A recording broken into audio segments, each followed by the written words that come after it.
Hi everyone.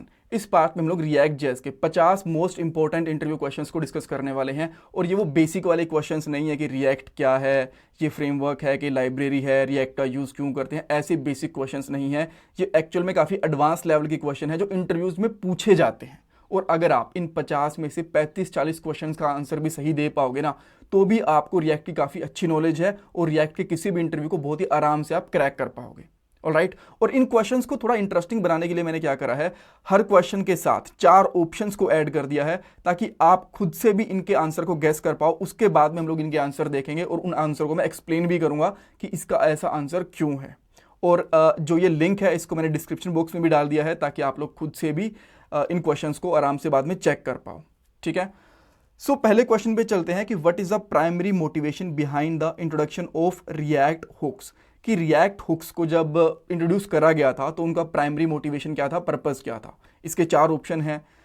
React वाले react DOM dot render को replace करना चाहते थे, वो फंक्शनल कंपोनेंट के अंदर स्टेट एंड लाइफ साइकिल वाले जो फीचर्स होते हैं उनको यूज़ करना चाहते थे, रिएक्ट में सर्वर साइड रेंडरिंग है इसको इंप्रूव करना चाहते थे, या फिर जो स्ट्रिकर टाइप चेकिंग होती है उसको इन्फोर्स करना चाहते थे।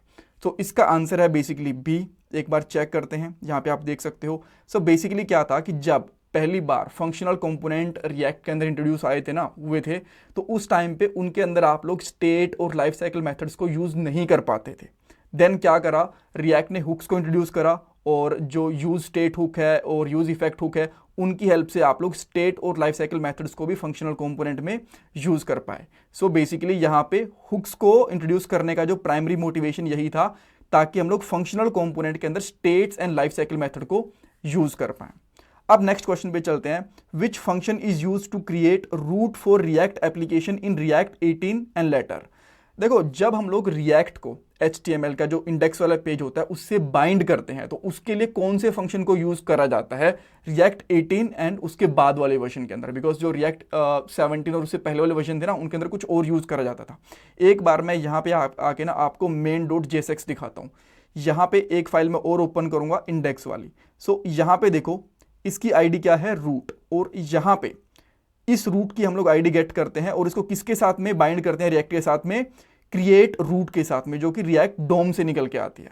सो इसलिए इसका सही आंसर क्या रहने वाला है, react DOM dot create root. इसका हम लोग यूज करते हैं। और जो पुराने वाला वर्जन था रिएक्ट का, उसके अंदर हम लोग एक रेंडर मेथड होता था रिएक्ट डोम का, उसको यूज करते थे। इस रेंडर मेथड की बात नहीं कर रहा हूं, ये अलग है। मैं प्राइमरी की बात कर रहा हूं। React DOM dot create root, इसकी पहले हम लोग यूज करते थे react DOM dot render use करते थे। ठीक है। सो इसका आंसर यहां पे क्या है, बेसिकली सी। यहां पे आप देख सकते हो। कभी कभी हमें लगता है कि बस ट्यूटोरियल्स देखना काफी नहीं होता, हमें एक प्रॉपर गाइडेंस, 1-to-1 मेंटरशिप, एक स्ट्रक्चर्ड ट्रेनिंग चाहिए होती है जो हमें रियल में जॉब तक पहुंचाने में हमारी हेल्प करे। सो इसके लिए शार्पनर टेक आपकी हेल्प करेगा। आपको डिस्क्रिप्शन बॉक्स में दिए हुए लिंक पे कुछ डिटेल्स प्रोवाइड करवानी है, जैसे नाम और नंबर। देन आपको हमारी साइड से एक कॉल आएगा। उस कॉल में आप लोग आपके जितने भी डाउट्स हैं, क्वेश्चंस हैं, वो पूछ सकते हो और अपने करियर को सही डायरेक्शन में लेके जा सकते हो। और ये कॉल बिल्कुल फ्री ऑफ कॉस्ट है, इसका कोई भी चार्ज नहीं है। और हाँ, इनका एक पे आफ्टर प्लेसमेंट प्लान भी है जिसके अंदर पहले आपकी जॉब लगेगी, उसके बाद आपको इनको पे करना रहेगा। आप उसके रिगार्डिंग भी इनसे बात कर सकते हो, इनसे पूछ सकते हो। So check out the description box. Now third question ये है, what is the main benefit of automatic batching in React 18। React 18 के अंदर एक फीचर इंट्रोड्यूस करा गया था, ऑटोमेटिक बैचिंग। रिएक्ट 19 और उसके आने वाले वर्जन के अंदर भी है। सो इसका जो प्राइमरी पर्पस है ना, वो था क्या, इसका बेनिफिट एक्चुअल में है क्या। यहाँ पे 4 ऑप्शन है कि ऑटोमेटिक जो रीरेंडरिंग होती है कंपोनेंट की आफ्टर ईच स्टेट, उसको अपडेट करने के लिए। सेकंड ऑप्शन ये है कि ग्रुप मल्टीपल स्टेट को सिंगल टाइम में अपडेट करने के लिए। थर्ड चीज ये मैं इसको एक्सप्लेन करूंगा, डोंट वेरी। थर्ड चीज ये है, it batch API request for faster data binding. And last one है यहाँ पे automatic optimize the image loading. तो 4 ऑप्शन है, इसका आंसर है बी। ये बी है क्या, मैं आपको इसको भी एक्सप्लेन कर देता हूँ, इससे आपको ये पता चलेगा ऑटोमेटिक बैचिंग क्या होती है। मान लो आपके पास कोई बटन क्लिक है या फिर कोई इवेंट परफॉर्म कर रहे हो और उसके ऊपर 6-7 स्टेट आपकी अपडेट हो रही हैं। और हमें पता है कि रिएक्ट के अंदर क्या होता है, हर एक स्टेट होने के बाद में हमारा कंपोनेंट री रेंडर होता है। तो अगर उसके अंदर 6 स्टेट अपडेट हो रही है तो हमारा कंपोनेंट 6 बार री रेंडर होगा। अब उसको बचाने के लिए यहाँ पे ऑटोमेटिक बैचिंग का यूज करा जाता है ताकि रिएक्ट खुद से समझ पाए कि जैसे ये 6 की 6 स्टेट अपडेट होंगी तो 6 बार हमें कंपोनेंट को री रेंडर नहीं करना है, एक ही बार कर दो, बिकॉज एक साथ ये अपडेट हो रही है। ठीक है। देन अगर आप इसको ओपन करके देखोगे तो इसका आंसर भी है इट्स ग्रुप मल्टीपल स्टेट, यानी कि मल्टीपल स्टेट का ग्रुप बना लेता है into the single re-render for the better performance. और डेफिनेटली जब 6 बार रीरेंडर ना होकर 1 बार रीरेंडर होगा तो उसकी एप्लीकेशन की परफॉर्मेंस बेटर ही होगी। नेक्स्ट क्वेश्चन ये है विच of the following describe JSX, कि JSX क्या होती है। ये सिंपल क्वेश्चन भी है बट काफी इंपॉर्टेंट है, बहुत बार पूछा जाता है, स्पेशली फ्रेशर से तो ये चीज पूछी जाती है। 4 ऑप्शन है, ये टेम्पलेट लैंग्वेज है, defining style, run time environment है जावास्क्रिप्ट के लिए। अगर आप मुझे कमेंट सेक्शन में बताना चाहो तो ये बता सकते हो कि रन टाइम इन्वायरमेंट है क्या और ये क्या होता है जावास्क्रिप्ट का, ठीक है। और आप हाँ मुझे ये भी बताना कि कितने क्वेश्चंस आपके सही रहे जब आपने इन 50 क्वेश्चंस को अटेम्प्ट करा तो, ठीक है। थर्ड चीज़ है ये सिंटेक्स एक्सटेंशन है जावास्क्रिप्ट की that looks like HTML, and last one है डेटाबेस क्वेरी लैंग्वेज है। तो इसका आंसर अगेन सी है, यहाँ पे आप देख सकते हो। सो बेसिकली क्या करता है ना JSX, नॉर्मल जैसे HTML के टैग्स होते हैं उनके बीच में ये किसी भी जावास्क्रिप्ट की जो स्टेटमेंट होते हैं उसको एग्जीक्यूट कर सकते हैं। कुछ कोड वगैरह है, मे बी आप 2+2 करना चाहते हो, कुछ ऑपरेशंस वगैरह परफॉर्म करना चाहते हो, या फिर आप जो जावास्क्रिप्ट का कोड है उसको HTML के अंदर लिखना चाहते हो तो JSX वाली ब्रेसेस का यूज़ करके उसके अंदर लिख सकते हो। ये हम लोग बहुत बार करते हैं। मैं कोई एग्जांपल भी दिखा देता हूँ आपको। यहाँ पे हम लोग ऐप के अंदर आएंगे तो ये हमारा HTML वाला कोड है, तो हमने जो ये वाला कोड दिख रहा है ये जावास्क्रिप्ट का कोड है, तो ये JSX वाली ब्रेसेस हैं। तो बेसिकली क्या करता है जो JSX होता है HTML के अंदर हमें अलाउ करता है कि हम लोग जावास्क्रिप्ट का कोड लिख पाएं, ठीक है। तो इसीलिए ये क्या है, सिंटेक्स एक्सटेंशन है जावास्क्रिप्ट की that look like HTML। Okay, next question, what is the significance of की props react list. Okay, so पहले क्वेश्चन मैं आपको समझाता हूं। जब भी हम लोग रिएक्ट के अंदर HTML वाले पार्ट के अंदर कोई लिस्ट बनाते हैं तो हम लोग ना की प्रोवाइड करवाते हैं। अभी मैं आपको उसका एग्जांपल भी दिखाऊंगा, की प्रोवाइड करवा देते हैं। तो वो की क्यों जरूरी होती है रिएक्ट की लिस्ट के अंदर, अब एक बार मैं आपको इसका एग्जांपल भी दिखाता हूं। देखो जैसे हम लोगों ने ये मैप यूज कर रखा है, बिकॉज यहाँ पे बहुत सारे रिजल्ट हैं, रिजल्ट के अंदर बहुत सारा डेटा है। मैप क्या करेगा, एक लूप चला देगा। तो ये की क्यों यूज करी है हम लोगों ने, ठीक है, ये आप लोगों ने बहुत बार देखोगे। अगर ये नहीं भी यूज करोगे ना तो आपको एरर भी देखने को मिलेगा। अब इसके लिए यहाँ पे 4 ऑप्शन है। It provide unique styling for each list item. Second ये कहता है it help React identify which item has change added removed for efficient updates. Third one है it detach the order of element in the DOM. Last one it purely for development readability and there is no functional impact. So इसका answer है B. मैं इसको explain करता हूं। सो ये basically क्या करता है ना, हर एक जो लिस्ट का आइटम होता है उसको एक अलग से आईडी दे देता है, और डोम को ये हेल्प करता है कि अभी कौन सा एलिमेंट हमारा अपडेट हुआ है। मान लो कोई हमने रिमूव कर दिया है, उसमें कुछ चेंज कर दिया किसी इवेंट के ऊपर, तो उस की वजह से उसको आइडेंटिफाई करना ईजी हो जाता है रिएक्ट के लिए। नेक्स्ट क्वेश्चन ये है, how do you typically pass data from parent component to child component. यहां पे देखो एक चीज है, टिपिकली पूछा है कि सबसे ज्यादा और सबसे बेसिक तरीका क्या होता है, ठीक है। वैसे तो बहुत सारी चीजें हो सकती हैं, जैसे कि वाया कंटेक्स्ट API। यहाँ पे यार ये मैंने ए तो डालना ही भूल गया मैं, सॉरी, ठीक है। सो यहाँ पे via context API, via props, via state in the child component, via direct passing the parent DOM. और यहाँ पे कुछ और ऑप्शंस भी हो सकते हैं, मे बी यहाँ पे रिडक्स भी बोल सकते हैं और भी बहुत सारी चीजें बोल सकते हैं। बट जो इसका सही आंसर है, टिपिकली हम लोग यूज करते हैं प्रोप्स का, ठीक है। कंटेक्स्ट API का यूज भी करा जाता है, रिडक्स का यूज भी करा जाता है, बट उनका जब यूज करते हैं जब हमारे पास डाटा काफी ज्यादा होता है या फिर बहुत ज्यादा कंपोनेंट्स होते हैं। अगर एक नॉर्मल सिचुएशन है तो हम लोग प्रोप्स का ही यूज करते हैं, and that's why it's answer is B. Now the next question is, what is the purpose of strict mode component in React. इसमें बहुत से लोग कंफ्यूज होते हैं। रिएक्ट के अंदर भी ना स्ट्रिक्ट मोड लगा होता है, जैसे कि मैं यहाँ पे main.js खोलता हूँ तो यहाँ पे देखो स्ट्रिक्ट मोड लगा है। अब ये क्यों लगा हुआ है, इसका पॉइंट क्या है। पहला चीज, इन्फोर्स कर रहे हैं जावास्क्रिप्ट की जो स्ट्रिप टाइप चेकिंग होती है उसके लिए। सेकंड चीज है सर्वर साइड रेंडरिंग को हम लोग इनेबल कर रहे हैं। हाईलाइट करते हैं potential problems and depreciate practice in the development mode for React. And fourth one, optimize production build performance. इसका आंसर है यहाँ पे सी, बट इसमें से आई एम वेरी श्योर कुछ लोग ये बोलेंगे कि जावास्क्रिप्ट के स्ट्रिक्ट टाइप चेकिंग होती है। जावास्क्रिप्ट की जो स्ट्रिक्ट टाइप चेकिंग होती है वो अलग होती है। यहाँ पे जो हम लोग यूज कर रहे हैं ना ये स्ट्रिक्ट मोड, ये कहाँ से आ रहा है, रिएक्ट से निकल के आ रहा है। तो बेसिकली ये, अच्छा पहले आंसर तो दिखा दूं यार मैं, हाँ यहाँ पे सी आंसर है इसका। अच्छा मैंने बी बोल दिया था क्या, सी बोला था, बेसिकली सी रहता है, ठीक है। So high potential problems and depreciate practice. बहुत बार ऐसा होता है कि आपने रिएक्ट का वर्जन यूज़ कर लिया 19, बट आप कोई ऐसी चीज़ यूज़ कर रहे हो जो रिएक्ट 15 या फिर 16 की है, राइट। तो इस केस के अंदर अगर आप लोग ये स्टिक मोड यूज़ करोगे ना, तो रिएक्ट आपको बताएगा कि आप ना काफ़ी पुरानी चीज़ यूज़ कर रहे हो, थोड़ी सी लेटेस्ट चीज़ यूज़ करो, वो आपके लिए बेटर रहेगी, ठीक है। और अगर कुछ पोटेंशियल प्रॉब्लम है, कुछ एरर वाला कोड लिख दिया आपने, तो उसके अंदर भी आपकी रिएक्ट हेल्प करता है, बिकॉज आपने स्टिक टाइप चेकिंग यूज़ कर लिया। अब इनकी वजह से क्या होता है, इनकी वजह से एरर तो नहीं आते, बट वार्निंग्स वगैरह आती हैं और परफॉर्मेंस के ऊपर इंपैक्ट पड़ता है, इसीलिए एरर्स की वजह यहाँ पे वार्निंग्स आपको मोस्टली टाइम दिखाई देंगी। Next question, what is the core concept behind the React reconciliation process. Okay, so पहले एक बार के लिए ऑप्शन देखते हैं, देन आपको इसका पर्पज भी समझ में आ जाएगा, पर्पज वगैरह सब कुछ इसके अंदर ही है। पहला है कि manually updating the DOM based on the state change, कि आप स्टेट को मैनुअली अपडेट करोगे डोम को स्टेट के बेस पे। कंपैरिजन करता है ये वर्चुअल डोम का रियल डोम के साथ में और उसके हिसाब से यूआई के अंदर चेंजेस करता है। थर्ड है डेटा को फेच करता है सर्वर से, अपडेट करता है स्टेट को। फोर्थ वन है bundling JavaScript file for development, कि जावास्क्रिप्ट फाइल की जो फाइल्स होती हैं उनको बंडल करता है। सो इसका आंसर है basically B, compare the virtual DOM and the real DOM. हमें ये चीज़ पता है रिएक्ट एक्चुअली काम कैसे करता है, ये फास्ट कैसे, बिकॉज ये वर्चुअल डोम यूज करता है। सो एक हमारी रियल डोम रहती है, ठीक है, देन रिएक्ट अपने आप में एक वर्चुअल डोम क्रिएट कर लेता है और जो भी चेंजेस वगैरह होते हैं पहले चेक करता है कि वर्चुअल डोम वाली जो हमारा डोम एलिमेंट है उसमें कुछ चेंजेस दिखाई दे रहे हैं कि नहीं दे रहे हैं।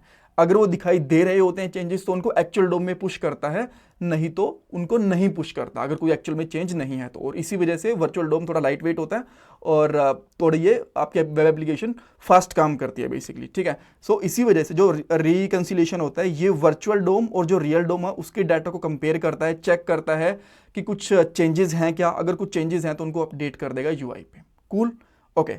Next question, which of the following is considered the best practice for managing component specific state in functional component। Okay, ये यहां पे कह रहा है कि फंक्शनल कंपोनेंट के अंदर जो हमारी स्टेट होती है उसके डाटा को मैनेज करने के लिए बेस्ट प्रैक्टिस क्या रहती है। पहली चीज, ग्लोबल स्टेट मैनेजमेंट कोई लाइब्रेरी यूज कर लो, डोम है उसको डायरेक्टली मैनिपुलेट कर लो, थर्ड है यूज स्टेट का यूज कर लो, डाटा को रेफ के थ्रू पास कर लो। अब देखो इसको समझाता हूं मैं, आपके पास एक फंक्शनल कंपोनेंट है, उसके अंदर आपके पास कोई डाटा है, ठीक है, वो आपको यूआई पे दिख रहा है 10। अब आपको अपडेट करना है किसी बटन क्लिक पे या फिर इनपुट फील्ड के ऊपर, तो उसको कैसे अपडेट करोगे। एक तो ग्लोबल जो स्टेट वाली लाइब्रेरी होता है उसका यूज़ कर लो। सेकंड चीज़ होती है कि डोम को मैनिपुलेट कर दो डायरेक्ट, जैसे कि आईडी वगैरह को हम लोग यूज़ करते हैं ना जेक्वेरी वगैरह के साथ में। थर्ड स्टेट का यूज़ करो और पास। और फोर्थ है कि रेफ का यूज़ कर लो डाटा पास करने के लिए। सो इसका सही आंसर है सी, हमें स्टेट यूज़ करनी चाहिए अगर एक कंपोनेंट के अंदर हमें किसी डाटा को किसी यूआई के ऊपर अपडेट करना है तो। एंड देयर वी गो।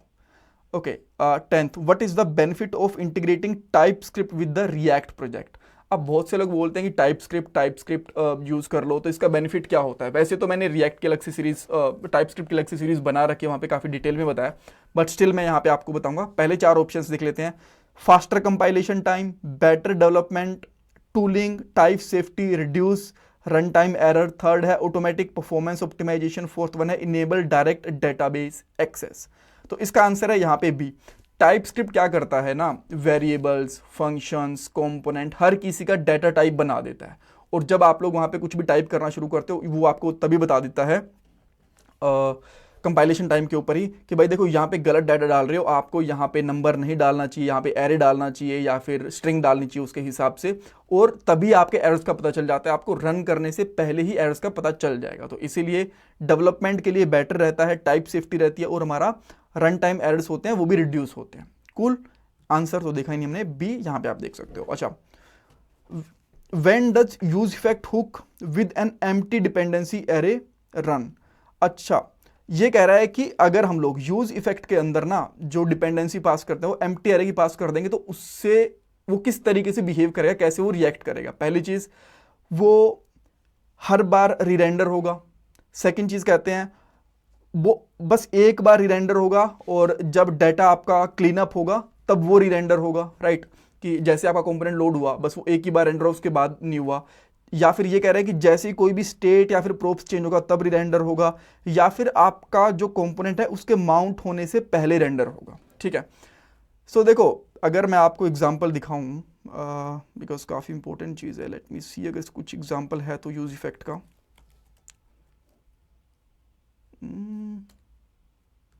हाँ देखो, सो ये यूज इफेक्ट है, अगर मैं इसको इस तरीके से यूज करूंगा, ठीक है, तो ये कितनी बार रन होगा? ये बस 2 बार ही रन होगा। एक तो जब आपका कंपोनेंट रेंडर होगा या इनिशियल रेंडरिंग होगी, ठीक है, माउंट होगा, और अगर आप लोग यहाँ पे कंपोनेंट को अनमाउंट वाला कोड भी लिख देते हो इसके अंदर, वो तो रेंडर होगा, इसके अलावा रेंडर नहीं होगा। अगर हम लोग यहाँ पे डिपेंडेंसी पास कर दें तो उसके हिसाब से होगा, और अगर मैं इसको कुछ भी पास नहीं करता हूँ तो ये फिर हर बार ही रेंडर होगा। ठीक है, सो इसका यहाँ पे आंसर है कि अगर हम लोग ब्लैंक एरे पास कर देंगे, एम्प्टी एरे पास कर देंगे, तो क्या होगा, इसका मतलब ये कब रन होगा? ओनली जब ये इनिशियल रीरेंडरिंग होगी और क्लीन अप चलेगा तो। सो इसका आंसर है बी, यहां पे आप देख सकते हो। Next question, what does the return statement inside use effect with a non empty dependency array typically represent? इसका कहने का मतलब ये है कि जब हम लोग यूज इफेक्ट के अंदर, ये यूज इफेक्ट है हमारे पास, इसके अंदर कुछ इस तरीके से हम लोग एक और कॉल बैक फंक्शन पास कर देते हैं तो उसका मतलब क्या रहता है? इसका सिंपल सा मतलब, अच्छा पहले मैं ऑप्शंस बताता हूं।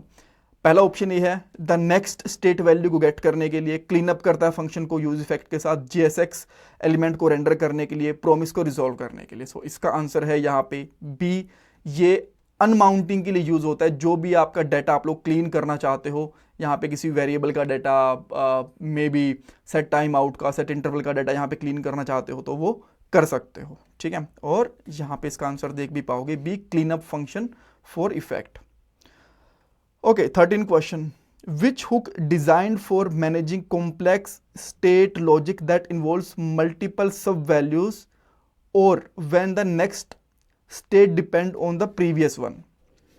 ओके, सो ये कह रहा है कि इनमें से कौन सा ऐसा हुक है जो मल्टीपल सब वैल्यूज को हैंडल करता है और जो प्रीवियस वैल्यू होती है स्टेट की उसको भी हैंडल करता है। यूज स्टेट ऐसा नहीं करता, बिकॉज इसको नॉर्मल स्टेट के लिए यूज में करते हैं, डाटा को स्टोर करवाने के लिए। इसको हम लोग लाइफ साइकिल मेथड के लिए, इसको ताकि हम लोग मल्टीपल स्टेट्स के अंदर डाटा को, मल्टीपल कंपोनेंट्स के अंदर डाटा को ड्रिल कर पाएँ, पास कर पाएँ, उसके लिए होता है एज अ प्रोप्स।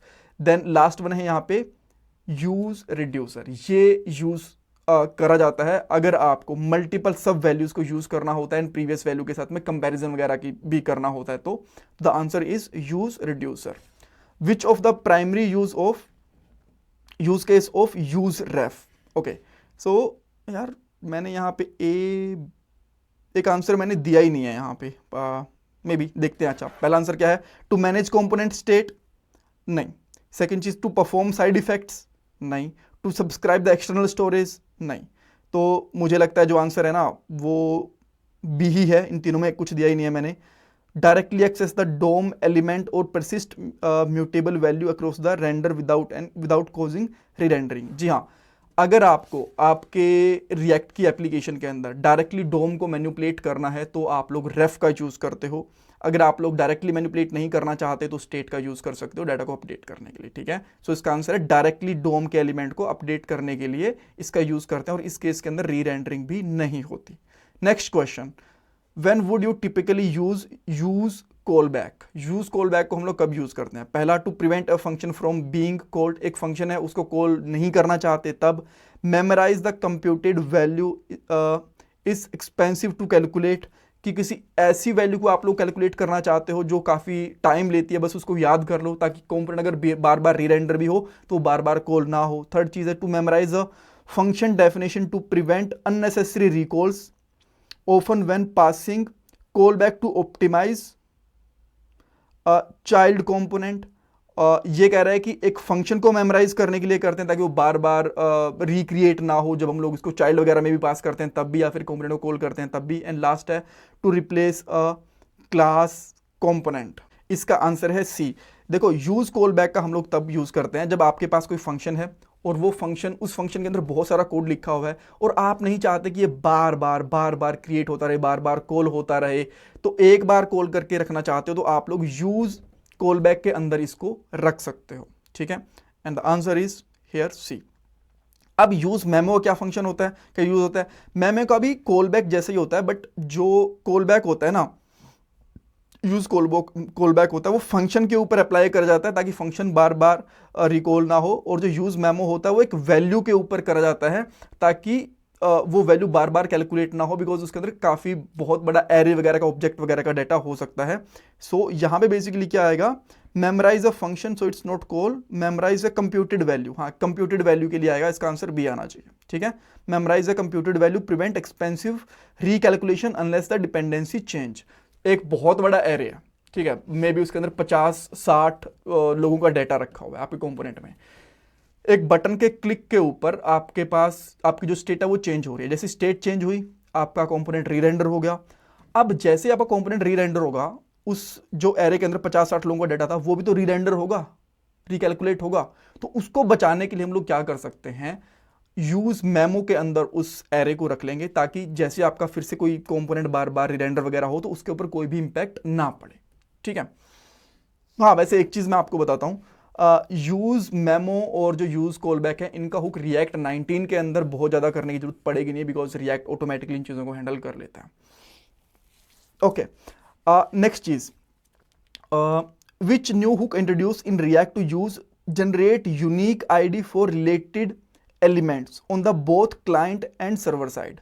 सो ये कह रहा है कि रिएक्ट 19 के अंदर या रिएक्ट 18 के अंदर कौन सा ऐसा कोई न्यू हुक है जो इंट्रोड्यूस करा गया है यूनिक आईडी जनरेट करने के लिए, और ये सर्वर और क्लाइंट साइड दोनों पे काम करता है। Use transition, use deferred value, use ID, use sync, external storage. So इसका आंसर है यहाँ पे सी, यूज आईडी। अब क्वेश्चन नंबर 18 आता है कि यूज ट्रांजिशन हुक है ना, वो क्या फैसिलिटी देता है रिएक्ट को। सो यहाँ पे 4 ऑप्शन है, synchronize update for block of thread, make specific state update for transition to keep the UI responsive, perform immediate and high priority updates, and D है हैंडलिंग कंपोनेंट अनमाउंटिंग।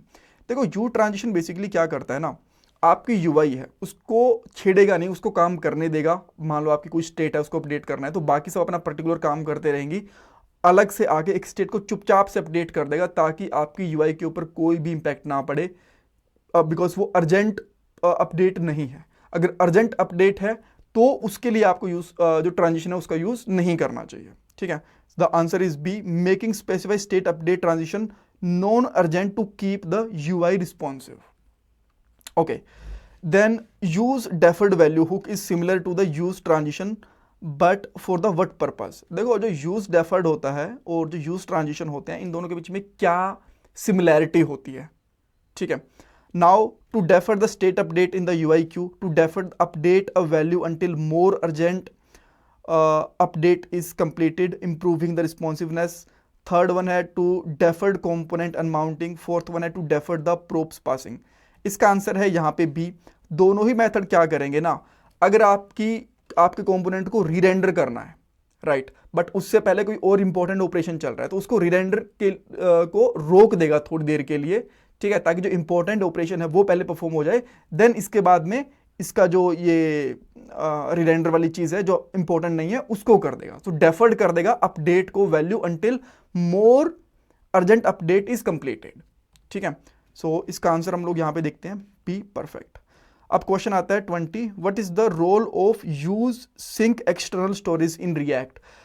ये ना काफ़ी इंपॉर्टेंट चीज़ होती है, use a sync external store. मैं इसके ऊपर अलग से वीडियो भी बनाऊंगा एक, बट इसको ना यूज़ काफ़ी कम करा जाता है और काफ़ी कम लोगों को ही पता है। अगर ऐसे क्वेश्चंस इंटरव्यूज में पूछ लिए जाए और आप उनका आंसर कर दो ना, तो एक अलग लेवल का इंपैक्ट पड़ता है। सो पहले 4 ऑप्शन देता हूँ, to manage local component state, to subscribe the external mutable data source, यहाँ पे इसने बताया कि ये रिडक्स हो सकता है, ब्राउजर एपीआई का हो सकता है, and ensure React component re render when they change, and third one है to create custom hook, and fourth one है to optimize the network request. So इसका आंसर है यहाँ पे बी। ये बेसिकली क्या करता है, जो एक्सटर्नल डाटा सोर्सेज होते हैं ना, मे बी रिडक्स है या फिर आपने ब्राउजर के अंदर लोकल स्टोरेज के अंदर वगैरह कोई डाटा को स्टोर करवा के रखा है, जैसे उनके अंदर चेंज होगा और वो लोड हो रही हैं आपके कंपोनेंट के अंदर, तो आपके कंपोनेंट को री रेंडर कर देता है। और यही होता है यूज सिंक एक्सटर्नल स्टोरेज, यानी कि आपकी एप्लीकेशन को सिंक में रखता है एक्सटर्नल स्टोरेज के साथ में। इसका आंसर चेक करते हैं B, perfect. Okay, 21, what is prop drilling? Prop drilling क्या होती है? Optimize way to passing probes, a method for drilling into a component internal state, and third one a technique for valid probes types। और एक यहाँ पे है नहीं, इसको अपडेट कर देता हूँ यार, एक दो मैं क्वेश्चन में ना और भूल गया हूँ, सो इसका मैं बी वैल्यू उसको अपडेट करता हूँ, बी ऑप्शन को। हाँ बट आई एम श्योर कि अब आप समझ गए होगे कि आंसर क्या है। ओके, द बी ऑप्शन क्या है? The practice to passing data through multiple layer of nested component even it immediately component if immediately component don't need the data। सो ये बेसिकली क्या होता है, मान लो आपके पास 6 कंपोनेंट है, एक ए कंपोनेंट है, उसके अंदर है बी कंपोनेंट, उसके अंदर है सी, फिर उसके अंदर डी, उसके अंदर ई और उसके अंदर एफ। आपको ए से लेके सी डी या फिर किसी और के अंदर डाटा को पास करना है, तो आप क्या करोगे? उसके लिए कोई भी मेथड यूज़ कर सकते हो, मे बी आप लोग कंटेक्स्ट एपीआई यूज़ करोगे और मे बी आप लोग नॉर्मली प्रोब्स पास कर सकते हो। बट इस प्रोसेस को बोलते क्या है जब हम लोग इस डाटा को पास करते हैं वन बाय वन? तो इस चीज़ को बेसिकली बोला जाता है प्रोब्स ड्रिलिंग, और ये है इसका आंसर बी। ठीक है, नेक्स्ट क्वेश्चन क्या है? Which React API is most commonly use to avoid props drilling? One by one data को पास ना करना पड़े तो हम लोग कौन सी एपीआई का यूज़ करते हैं प्रोब, ताकि प्रोब ड्रिलिंग ना करनी पड़े, हम लोग डायरेक्टली पहले से 6 कंपोनेंट में डाटा पास कर दे। प्रोब ड्रिलिंग में क्या होगा, पहले डाटा ए से जाएगा बी में, बी से जाएगा सी में, सी से जाएगा डी में और डी से ई में जाएगा। बट हम लोग डायरेक्टली अगर ए से ई या फिर डी में डाटा को भेजना चाहें तो हमें क्या करना पड़ता है, या फिर उसके लिए कौन सा हम लोग मोस्ट कॉमन मेथड यूज़ करते हैं, हुक यूज़ करते हैं? तो use ref, context API, use reducer या फिर React DOM dot create portal. The answer is B, हम लोग कंटेक्स्ट एपीआई का यूज करते हैं। ये किसी भी कंपोनेंट से लेके किसी भी कंपोनेंट में डाटा पास कर देगी और जो बीच में कंपोनेंट्स हैं उनको अवॉइड कर सकती है। Now the next question is what is high order components? Okay, so a component that render other component, a function that take a component as an argument and return a new component with enhanced probes or behavior। C है a component with a very large number of probes and D a component that use many hooks। Okay, so इनमें से high order component क्या हो सकता है? Answer है B.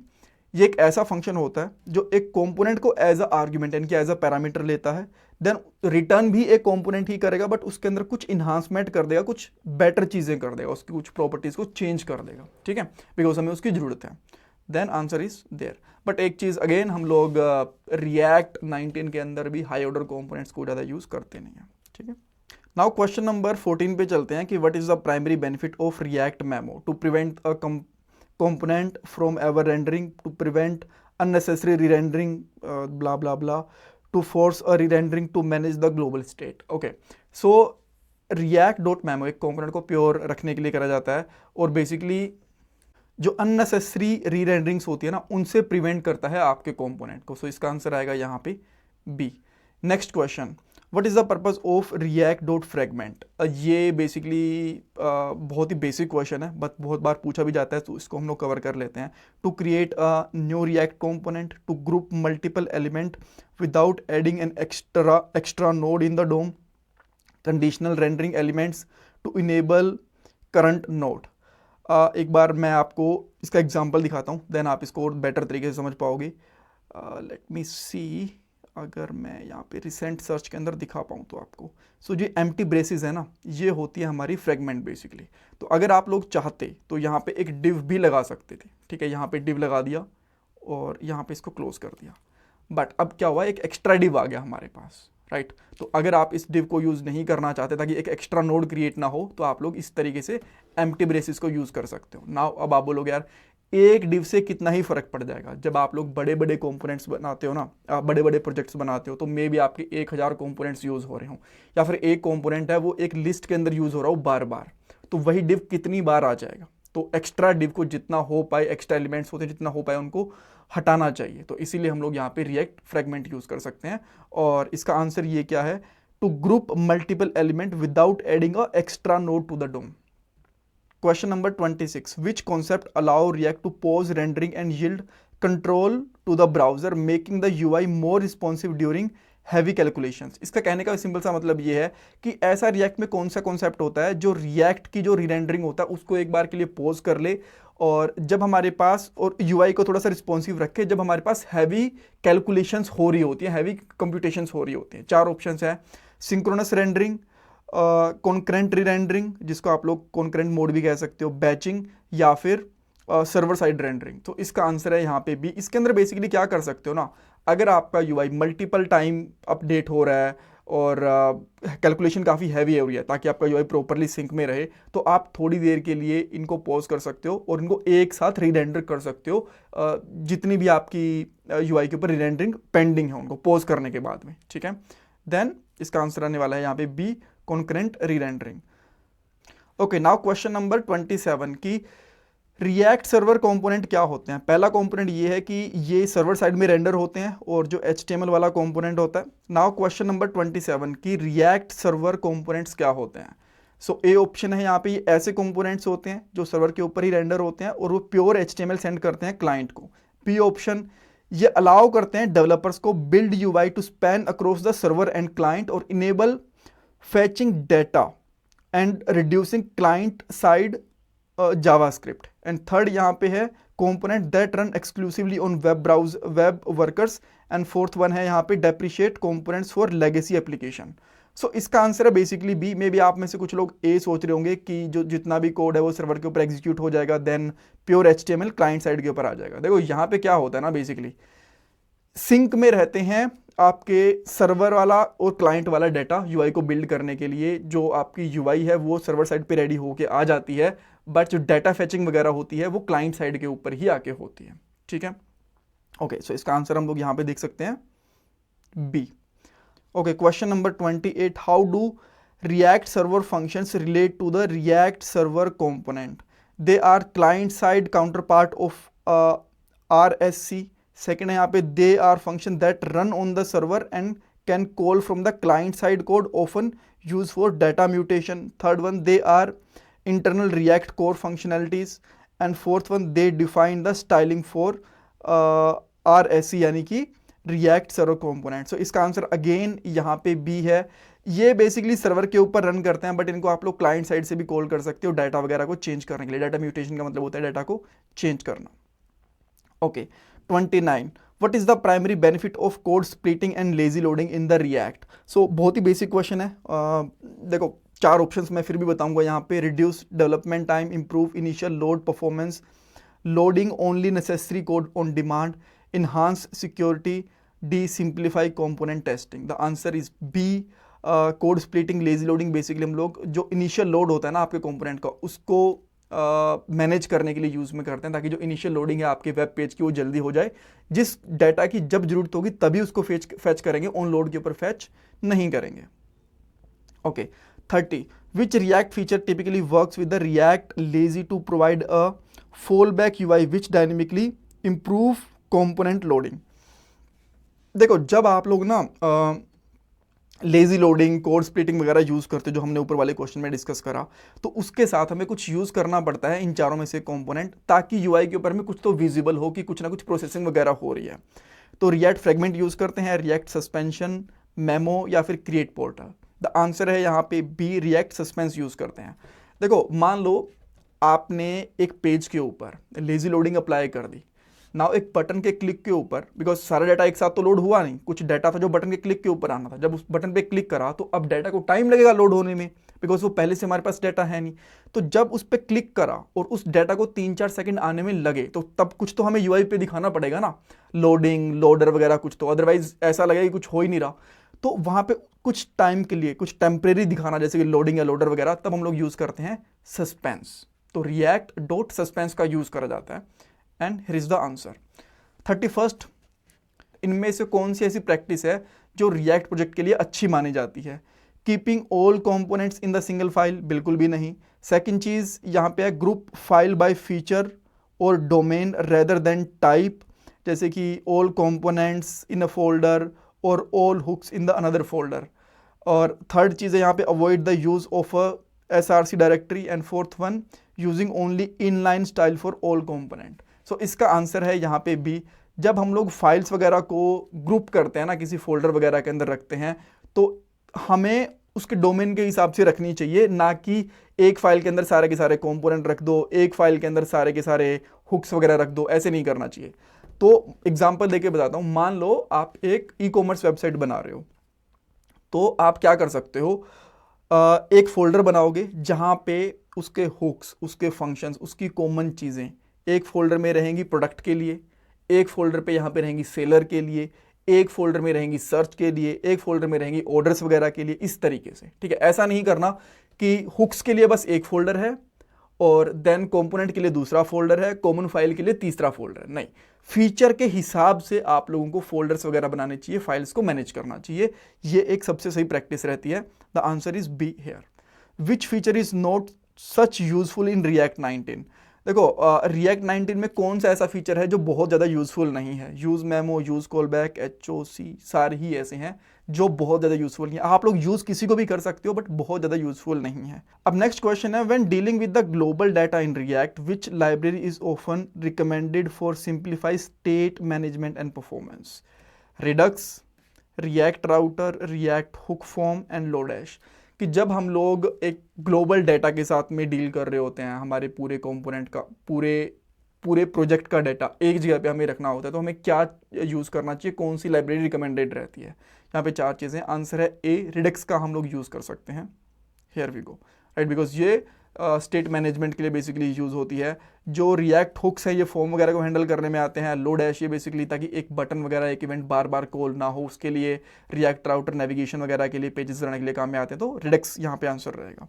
34, what is list visualization use for in React? So list visualization का use कहाँ होता है? सो यहाँ पे 4 ऑप्शन है। To visualize the DOM for faster update, to efficient render long list by only rendering the visual items with the viewport, to create virtual reality experience, D to manage server side data। देखो, बहुत बार ऐसा होता है कि आपके पास 300-400 का data है। देखो, बहुत बार ऐसा होता है कि आपके पास एक बहुत बड़ी लिस्ट होती है और उन आइटम्स को, उस लिस्ट को यूआई पे डिस्प्ले करवाना होता है। मान लो आपके पास 2000 यूजर्स का डाटा है और बट स्क्रीन के ऊपर तो 10-15 यूजर्स ही दिखेंगे ना, इससे ज़्यादा दिख नहीं पाएंगे। तो इतनी बड़ी लिस्ट एक साथ अगर आप लोग स्क्रॉल करने की कोशिश करोगे, उसका यूज़ करने की कोशिश करोगे, लोड करोगे ना, तो आपकी जो एप्लीकेशन है थोड़ी सी स्लो हो सकती है। इस केस के अंदर हम लोग लिस्ट विजुअलाइजेशन का यूज़ करते हैं। ये क्या करेगी ना, बस उतने आइटम्स को लोड करके रखेगी जितने स्क्रीन के ऊपर हैं, बाकी डाटा को लोड ही नहीं करती है। सो आपकी एप्लीकेशन है उसकी परफॉर्मेंस का जो बेटर करती है।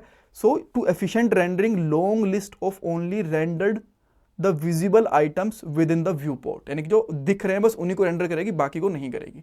35, how long you can efficient handle side effects of data fetching subscription of function component ensuring props cleanness. इसका सिंपल सा मतलब ये है कि जब आप लोग डाटा को फैच कर रहे होते हो या फिर सेट टाइम आउट वगैरह का यूज़ कर रहे होते हो, टाइम इंटरवल का यूज़ कर रहे होते हो, तो उस डाटा को क्लीन अप कैसे करते हो? एक कंपोनेंट से। मान लो एक कंपोनेंट है, उसके अंदर टाइमर चल रहा है, आपने वो कंपोनेंट ओपन करा, टाइमर चल रहा है, आपने वो कंपोनेंट बंद कर दिया, बट टाइमर स्टिल चलता रहेगा बैक एंड के अंदर, ठीक है, बैक प्रोसेस के अंदर। तो उसको आप लोग क्या कर सकते हो? तो उसके लिए आप लोग यूज इफेक्ट के अंदर ना अनमाउंटिंग वाला कोड लिख सकते हो, जिसको आप लोग बोलते हो फंक्शन क्लीन अप। उसको इसके अंदर बेसिकली एक फंक्शन को रिटर्न करना होता है और उस डाटा को हम लोग हटा देंगे। तो जैसे आप लोग उस कंपोनेंट को अनमाउंट करोगे आपके यूआई से, ये वाला कोड कॉल हो जाएगा और आपका डाटा क्लीन हो जाएगा।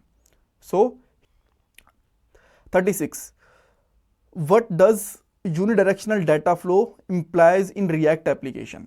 इसका मतलब ये है कि जो यूनिडायरेक्शनल फ्लो होता है, ये एक चीज़ होती है रिएक्ट के अंदर, इसको हम लोग बोलते हैं कि हमें ये कॉन्सेप्ट फॉलो करना चाहिए। ये क्या चीज़ होती है, किस चीज़ को ये दर्शाती है? तो यहाँ पे 4 ऑप्शंस हैं। Data can flow directly between any component, कि किसी भी कंपोनेंट में किसी भी तरीके से डाटा फ्लो करेगा। B data flow in the single direction, की एक ही डायरेक्शन के अंदर डाटा जाएगा। Data always fetch from a single API endpoint, हमेशा एक ही एंड पॉइंट से डाटा फ्लो फेच करेंगे। Only global state can update, ये। सो इसका आंसर है यहाँ पे बी। यहाँ पे आप देख सकते हो बेसिकली क्या होता है ना, हम लोग ये करने की कोशिश करते हैं रिएक्ट के अंदर कि जो डाटा का फ्लो रहता है वो हमेशा पेरेंट से चाइल्ड कंपोनेंट के अंदर ही हो, चाइल्ड टू पेरेंट। कभी कभी जब बहुत ही इंपॉर्टेंट चीज़ होती है तब डाटा हो जाए तो ठीक है, अदरवाइज हमेशा पेरेंट टू चाइल्ड के अंदर ही डाटा जाना चाहिए। इसको हम लोग बोलते हैं यूनिडायरेक्शनल डाटा फ्लो, कि एक ही डायरेक्शन के अंदर डाटा फ्लो होगा। 37 question, what is error boundary in React? Again यहाँ पे हमारे पास 4 ऑप्शंस हैं। ए component that define the maximum number of error allowed, a component that catch JavaScript error anywhere in the child component, a feature that prevent all the errors from occurring, a tool for server side data logging. देखो इसका answer है यहाँ पे B. Basically हम लोग ना एक wrapper component बना देते हैं, जो जो इसके चाइल्ड कंपोनेंट्स होंगे ना, उनमें से जावास्क्रिप्ट के एरर्स वगैरह होते हैं, लॉग्स वगैरह होते हैं, इनको कैच कर सकता है बेसिकली वो, ठीक है। और जो हम लोग आउटपुट दिखाना चाहते हैं वो दिखा सकते हैं। बेसिकली हमारे यूआई पे कोड फटेगा नहीं इससे, ये एक बेनिफिट हो जाता है। 38 which tool is essential to for debugging and profiling React component in browser. So browser के अंदर हम लोग कौन सा ऐसा टूल यूज़ करते हैं जिससे हम लोग डीबग और प्रोफाइल कर सकते हैं रिएक्ट के कंपोनेंट को। सो ऑप्शन है यहाँ पे क्रोम डेवलपर टूल के अंदर element tab, react developer tool, browser extension, node JS debugger, और जो वीएस कोड का जो बिल्ट इन डिबगर होता है वो। सो इसका आंसर है यहाँ पे बी। रिएक्ट का एक खुद का डेव टूल होता है, उसको आप लोग क्रोम वाले स्टोर से इसको इंस्टॉल वगैरह कर सकते हो, क्रोम के अंदर भी और फायरफॉक्स वगैरह के अंदर भी। सो ये काफ़ी एफिशिएंट है, इसको आप यूज़ कर सकते हो। तो answer is B there. 39 what is the key benefit of using a component library like material UI and design in a React project? सो देखो जो हमारे पास ये material UI and design, bootstrap जैसी लाइब्रेरीज होती हैं जो हम लोग स्टाइल वगैरह के लिए यूज़ करते हैं, तो इनके बेनिफिट क्या होते हैं? ये कस्टम सीसेस प्रोवाइड करते हैं, ये रिप्लेस कर देते हैं स्टेट मैनेजमेंट को, ये हमें ये प्रोवाइड करते हैं better UI build component for faster development, या फिर it is only use for small project. So इसका आंसर है C, it provides pre build UI component. Button वगैरह को जो आप स्टाइल करना शुरू करते हो ना खुद से, तो बहुत टाइम लगता है। इसके अंदर बहुत से ऐसे कंपोनेंट्स होते हैं वो पहले से स्टाइल्ड होते हैं, इनको आप बस यूज़ कर सकते हो और एक दो प्रोप्स वगैरह के साथ में इनकी कलर, स्टाइल, बॉर्डर वगैरह चेंज कर सकते हो। सो इससे आपकी डेवलपमेंट फास्ट हो जाती है। सो आंसर है इसका सी।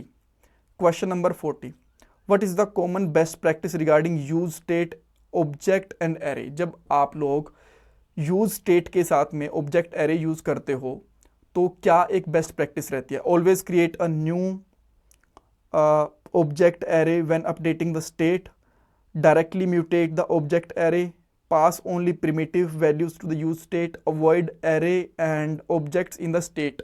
ये कह रहा है कि क्या हमें हर बार एक न्यू कॉपी क्रिएट करनी चाहिए एरे या ऑब्जेक्ट की जब भी उसको अपडेट करते हैं यूज स्टेट के साथ में, या फिर डायरेक्टली हमें यूज़ कर लेना चाहिए, या फिर ये कह रहा है कि जो प्रिमिटिव वैल्यूज़ है उन्हीं का यूज़ करना चाहिए स्टेट के अंदर, या फिर हमको एरे और ऑब्जेक्ट का स्टेट के साथ यूज़ अवॉइड करना चाहिए।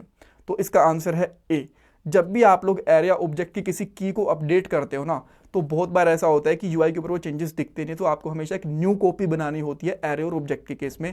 जो प्लेलिस्ट है और जो हमारी 14 आवर वाली वीडियो ना, इसके बारे में बहुत डिटेल में बताया मैंने, वहाँ से आप देख सकते हो।